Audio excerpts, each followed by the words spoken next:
All right, ready to go? Yep. Cool. Fitz, what do we got? Got a question from @DM_OO_RE. D Moore. How do you believe hip anatomy affects force output, squat numbers? How do you think hip anatomy affects force output and squat numbers? Yes. Okay. Sounds like a Garrett question. Well, first off, force output, I'm assuming he's talking about just overall force, like VBT. He's not necessarily, maybe he is talking about the mound. I don't know. How do you want to take this? You want to talk this like VBT? Yeah. So when we're looking at the squat, and especially like in a hip anatomy standpoint, mainly what's going to really affect the squat in the hips is really where the foot placement is going to be. Is it going to be more of a low bar positioning? Are they going to need to be able to sit back in the hips more? Can they drive the knees forward? Do they need to excellent rotate? All those things are really not going to change the overall force output. It's just going to be where is the most torque is going to be put on the body. Is it going to be lower back? If a guy can't really drive those knees forward and really has to abduct and sit back into the hips, that's going to put a lot of extra torque on that lower back, which then that could lead to an injury over time. On the other hand, if a guy's really good at keeping his knees here, he can just go straight up and down and pushing those knees forward. And that's really going to change a lot of things on that force, like how they're going to squat. So when we're looking at a squat, we really got to play around with those techniques and really where to position the bar, where to place the feet, when to excellently rotate, how to excellently rotate, and all those things. So that's a lot of things to think about on the squat, which is ultimately going to affect the force output. So like from the pitching side, we talk a lot about like how hip anatomy, like different guys, like externally rotating the back knee as you kind of move it and create early momentum. Like that's a teach for some people, for some coaches, right? Then other coaches, that's not a teach. Like that's or some guys, like that's not a teach. It's not a place that we should go. It's kind of being able to bend this out like player to player. Is that the same with squat? Should we look at their hips? Are we assessing their hips? Like how should we be looking at this to determine, how that guy should set up, if he should be wide or narrow? How does that, that would affect ground force, I'm guessing. Correct? Yeah, so we really look at hip internal, external rotation and abduction.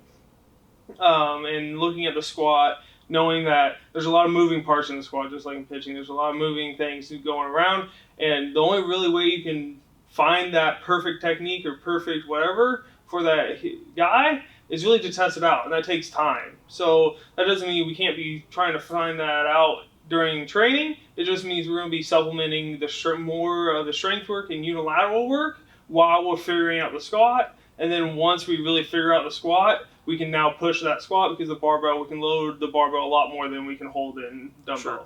So back to the question real quick. Sorry, there's two parts to that question. One was about force production and one was about velocity. So he follows that up with how do you believe the anatomy of the hips affect ball speed on the mound? Okay, so from that end of it, I mean, we want to talk about VBT and like how pushing. Obviously, if you're set up in the wrong position, it's not going to help you drive higher numbers. Correct? Yeah, if you're going to get out of position, you really don't know where that position is for your squat. You might be getting that force output and velocity coming up on the velocity-based training, but is that the force where we really want to be at, or are we driving more applied force to structures that we don't want to, aka the lower back or somewhere along there? If a guy is trying to squat upright, but his hip anatomy forces him to shift back, we're going to be putting a lot of torque on areas we don't want to be putting there. And that's where we can see some aches, pains, injuries over time. And that's where we're really trying to dial in where a guy needs to, where to squat and when to squat is really the importance there, and understanding where we're coming from where he needs to go from a pitching side. So from the pitching side of it, when I set a guy up and talk about ball velocity, it's like how do we translate, right? We have velocity in the weight room, what we're measuring in the weight room, and then we have the pitching side of it and what we're talking about, like getting a direct transfer to the mound, right? So like obviously we're using VBT to try to create higher force production off the mound. So if I see a guy, or if we analyze a guy in an assessment, if we see him in the weight room, we bring him to the mound. Like there's guys that they can't externally rotate that back leg and try to get themselves in that position where they're creating that early momentum. As discussed before, other guys are more straight up and down. They don't get so deep, and with their back leg, we have so much difference in how guys set up because of their natural anatomy. Mm-hmm. It needs to be addressed and discussed between a strength coach and a pitching coach to be able to deliver that to the mound. to find what's most optimal for you to be able to deliver that. So biomechanics report, combining that with an assessment, a quality assessment, continued discussion between a strength coach and a pitching coach to find what actually is working. So, sharing notes. These are all things that are really important. You talk about transparency within an organization. Like oftentimes, like just trying to get numbers, like hard data somewhere is impossible between a pitching coach and a strength coach, let alone sharing notes. So I think that's one of the unique things that we bring here is like we're able to share and compare and contrast kind of our notes on that to help guys figure out what it is. And a lot of times our guys don't even see it in the background, right? We meet and we talk off to the side about these things, and it's not something that necessarily happens on the floor that day, but there's always a plan for those guys. And so I would say from the question standpoint, if you're trying to figure that out, if you're trying to take that and trying to figure out what to apply, the dialogue begins with the strength coach, and then it has to be directed to the pitching coach, and you have to be able to utilize some hard data to show change over time and continue the flowing of conversation amongst both sides, because obviously there's a non-optimal way of approaching this, and there's an optimal way of approaching it. It's not just how fast you move and doing some of the things we're requiring you to do, it's how quality is that movement. And so that's, I think, the good blend between the two. So you say there's an optimal way to go about it. So like how best do you answer some of those questions? You mentioned like a biomechanics report, kind of like an assessment that we have. How can we go about grabbing those solutions? I mean, I love your VBT module on Connect. I know, again, lead for Connect, but like your VBT module on Connect talks a lot about how we utilize VBT for basically measuring and monitoring that progression over time. You want to talk a little bit about kind of how you analyze the guys that are in the weight room a little bit? Yeah, so when we look at guys in the weight room, we really got to look at, are they able to deadlift? Majority of the guys that come in, they're college guys, they're high school guys, they have the skill level to do that, and we can start going there. Squatting, same thing. Squatting's a little bit more because there's some eccentric component to it that's going to be a little bit more defined on that.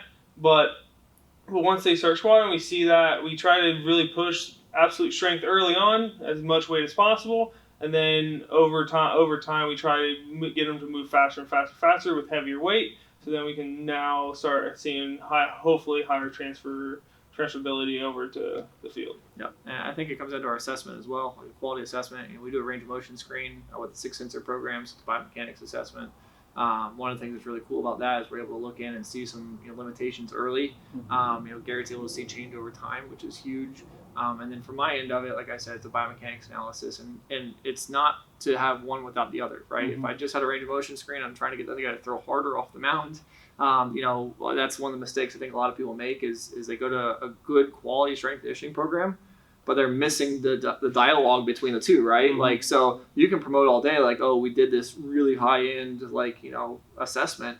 Well, yeah, but if you're trying to make this guy a better pitcher, like, there's things that have to be communicated on both sides. This is one of them. Like, there's things that have to be communicated on both sides really well, and there's a lot of trial and error that has to happen on both sides that has to be done really well with really objective data to help us hopefully get that output that we're looking for. We still can't promise that, right? That's just the reality of it. But it's this broken marketing in sport right now. You go online and you have strength coaches promoting 10 miles an hour gains. You have pitching coaches promoting 10-mile-an-hour gains, and it sucks. It's just like, why are we saying that? It shouldn't be that way. It's so much deeper than that. We need so much more context in that. And I promise you, like, there's very few people out there, we realize it. Like, we talk to people all the time that have the systems that we have. We've been lucky. I mean, we've been really lucky to get some of the technology we've had in here because we knew the right people in the right place at the right time and just had this great backing of people supporting us. And I love it. But with that also comes a lot of responsibility. Like, we need to know what to do with it, how to not just put it out there and market it. It's not about that. It's about taking it and doing what's right with it and helping the athlete communicate it. So, from that end of it, it's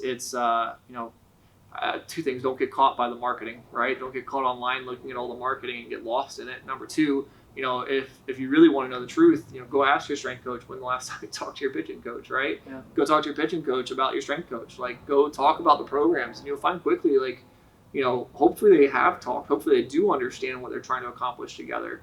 But if that rope's not being pulled in the same direction, we got some problems. Like, we're not fully accomplishing what we need to accomplish. And that's one of our goals as a business is to create a predictive model.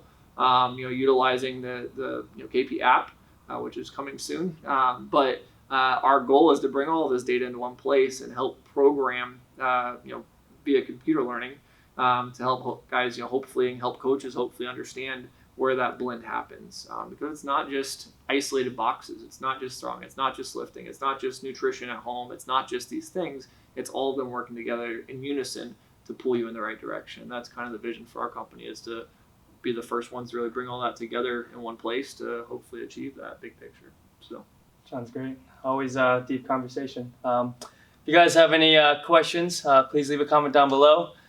Smash a like on this post, and keep an eye out for our stories. We're going to be uploading question boxes there. boom, Fitz.